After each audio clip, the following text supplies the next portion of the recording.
Olá pessoal, bem-vindos à comunidade do investidor para mais uma lição da nossa Universidade do Sucesso. A lição de hoje é como utilizar com sabedoria as opções da vida. Foi escrita por nada mais nada menos do que Ralph Waldo Emerson. Aprenda esta lei poderosa que pode produzir sucesso ou fracasso, riqueza ou pobreza, felicidade ou infortúnio. E uma vez que a compreenda plenamente, será capaz de controlar seu próprio destino. O título da nossa aula é Como utilizar com sabedoria as opções da vida. Como você já deve ter observado, existe uma qualidade muito especial naqueles extraordinários indivíduos que honraram esta universidade com sua presença e seus conselhos inteligentes. Para eles, o empenho pelo sucesso é somente uma parte da vida, nunca a maçã inteira. Tampouco consideram um porquinho da Índia com o qual desejam testar algum método novo de subir até o topo. Como grupo, sua premissa é simples. Você é mais do que um ser humano, você é um vir a ser humano. Ou seja, nós somos alguém em gestação, sempre em construção. Sua vida é uma joia preciosa e ninguém jamais definiu melhor seu verdadeiro valor do que Ralph Waldo Emerson. Uma de suas maiores obras foi Compensação, de onde é tirada a presente lição. E neste clássico, você vai aprender a essência do que significa pagar um preço por suas ações, boas ou más. Uma vez que aceite o fato, e muitos não conseguem fazê-lo, de que existe uma lei da compensação que governa todos os seus pensamentos e atos, desvendará o segredo de dirigir sua vida na direção que escolher. Lembre-se apenas, a lei da compensação nunca foi revogada. Deve viver com ela quer goste ou não, assim poderá usá-la com inteligência e para seu próprio proveito. E você será feliz se o fizer. Quer acredite nela ou não, ela existe e exerce influência em sua vida. Vamos lá à lição de hoje. Tentarei registrar alguns fatos que indicam o caminho da lei da compensação. Feliz, além de minha expectativa, se eu realmente conseguir esboçar o menor arco deste círculo. Então ele diz aqui da complexidade do assunto que ele traz. A polaridade, ou ação e reação, é encontrada em cada parte da natureza. Na escuridão e na luz, no calor e no frio, no fluxo e refluxo das águas, no macho e na fêmea, na inspiração e expiração das plantas e animais, na sístole e diástole do coração, nas ondulações dos fluidos e do som, na força centrípeta e centrífuga, na eletricidade, no galvanismo e na afinidade química. O magnetismo superinduzido na ponta de uma agulha faz o magnetismo oposto aparecer na outra ponta. Se o sul atrai, o norte repele. Para esvaziar aqui é preciso condensar ali. Um dualismo inevitável secciona a natureza, a fim de que cada coisa seja uma metade e surgir a outra coisa para formar o todo. Assim como espírito, matéria, homem, mulher, subjetivo, objetivo, dentro, fora, acima, abaixo, movimento, parada, sim e não. Esse mesmo dualismo fundamenta a natureza e a condição do homem. Todo excesso produz um defeito, todo defeito produz um excesso. Todo doce possui seu amargor, todo mal seu bem. Toda faculdade receptora de prazer sofre penalidade igual para o seu abuso. É responsável pela moderação na vida. Para cada grão de inteligência há um grão de loucura. Para cada coisa que perdeu, ganhou algo mais. E para cada coisa que ganhou, perde algo. Se os bens aumentam, são aumentados para que deles se faça uso. Esta lei escreve as leis das cidades e das nações. Não será frustrada em seus fins no mais minúsculo dos pontos. É inútil trabalhar, arquitetar ou planejar contra ela. As coisas se recusam a ser mal dirigidas por muito tempo. Embora não apareçam provas de um novo mal, as provas existem e vão aparecer. Se o governo é cruel, a vida do governante está em perigo. Se os impostos são altos demais, a receita não renderá nada. Se o Código Penal for sanguinário, os júris não condenarão. Nada que é arbitrário ou artificial permanece por muito tempo. A vida e as satisfações verdadeiras do homem parecem evitar os rigores extremos ou as venturas da posição social e estabelecem-se com grande indiferença sob todas as variações de circunstância. Esses sinais indicam o fato de que o universo está representado em cada uma de suas partículas. Todas as coisas da natureza contêm todos os poderes da natureza. Tudo é feito de uma única matéria secreta. No momento em que o naturalista vê uma única espécie sob todas as formas de metamorfose, olha um cavalo como um homem correndo, peixe como um homem nadando, um pássaro como um homem que voa, uma árvore como um homem que tem raízes. Cada forma nova repete não apenas a característica principal da espécie, mas parte por parte de todos os detalhes, finalidades, avanços, obstáculos, energias e o conjunto do sistema formado por cada uma delas. Toda ocupação, comércio, arte ou transação é um resumo do mundo e um correlato de cada uma delas. Cada uma é um símbolo da vida humana, do que tem de bom, do que tem de mal, suas experiências, inimigos, seu curso e seu fim. E cada uma deve, de alguma forma, acomodar o homem como um todo e descrever o seu destino. O mundo engloba a si mesmo numa gota de orvalho. O microscópio não pode identificar o animálculo que é menos perfeito por ser pequeno. Os olhos, orelhas, paladar, olfato, movimento, resistência, apetite e os órgãos da reprodução que asseguram a eternidade, todos encontram espaço na pequena criatura, assim como nós expressamos nossa vida em cada ato.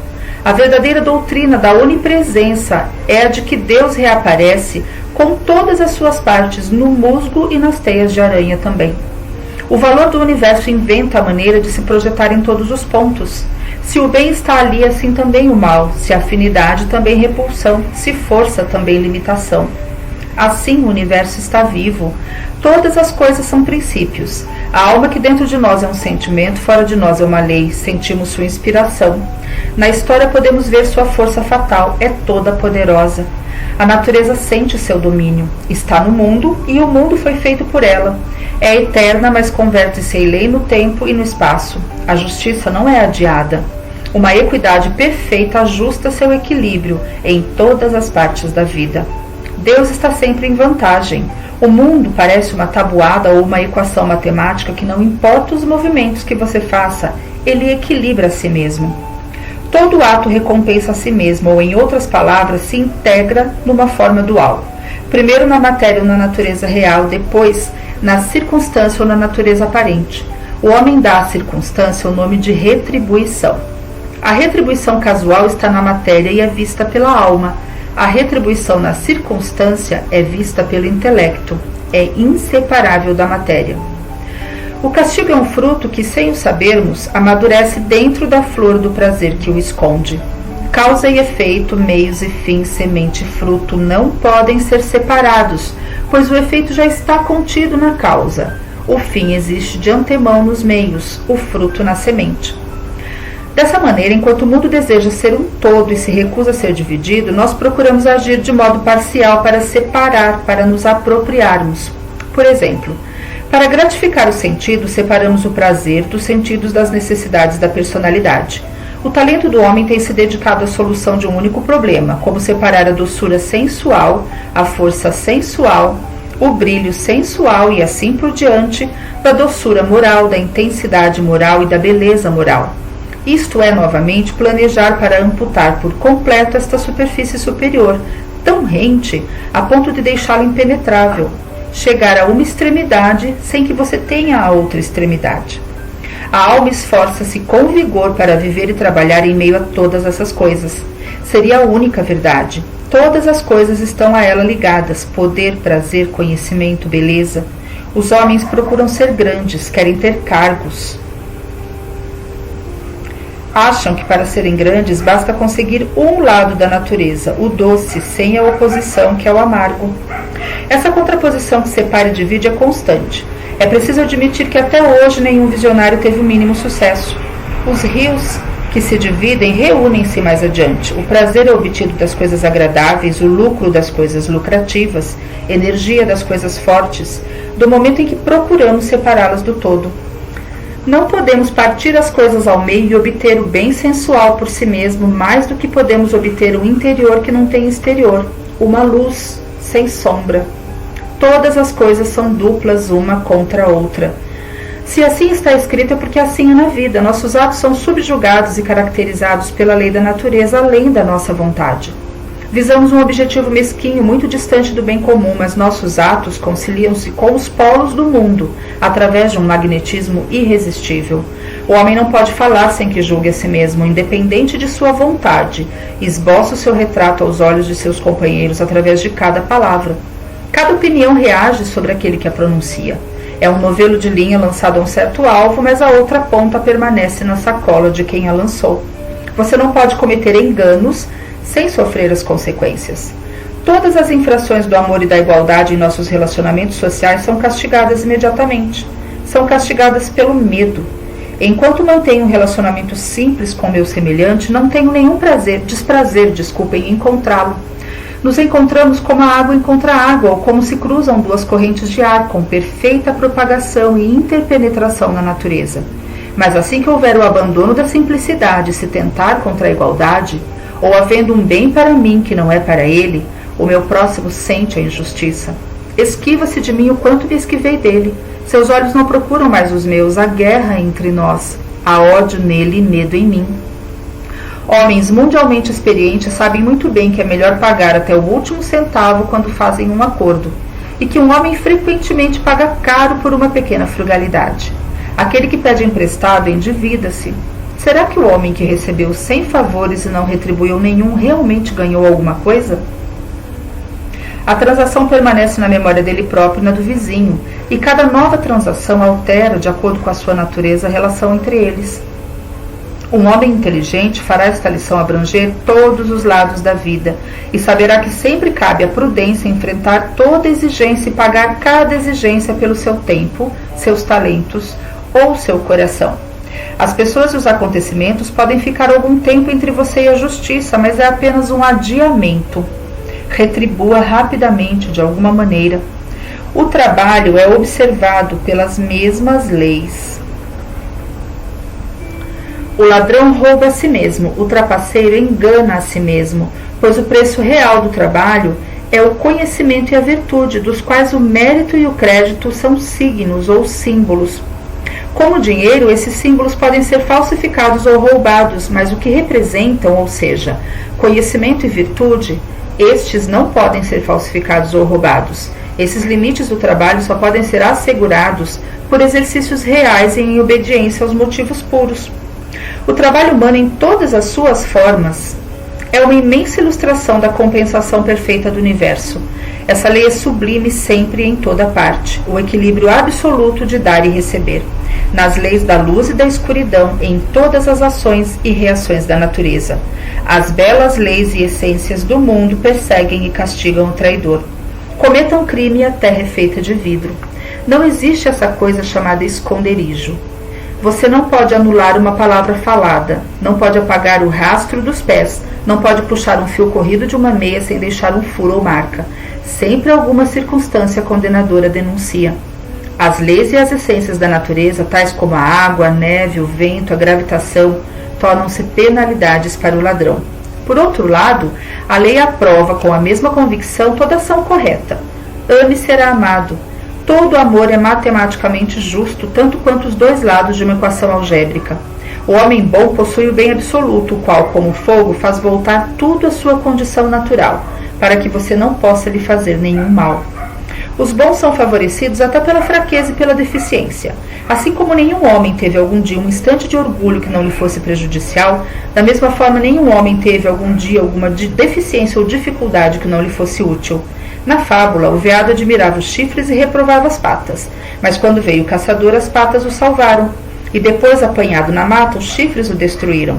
Durante toda a sua vida, o homem deve agradecer por suas deficiências ou dificuldades. Assim como nenhum homem entende completamente a verdade, a menos que lute contra ela primeiro, da mesma forma nenhum homem familiariza-se completamente com os obstáculos ou com os talentos humanos antes que tenha sofrido com um e visto o triunfo do outro sobre a sua própria carência. Será que ele sofre de uma deficiência de temperamento que não o deixa ajustar-se para viver em sociedade?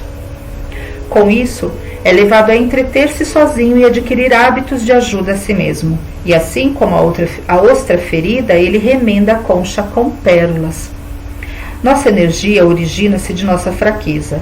Só depois de sermos aferroados picados e dolorosamente atingidos, desperta a indignação armada com forças secretas. O homem está sempre desejando ser pequeno. Enquanto está acomodado no conforto das vantagens, ele dorme.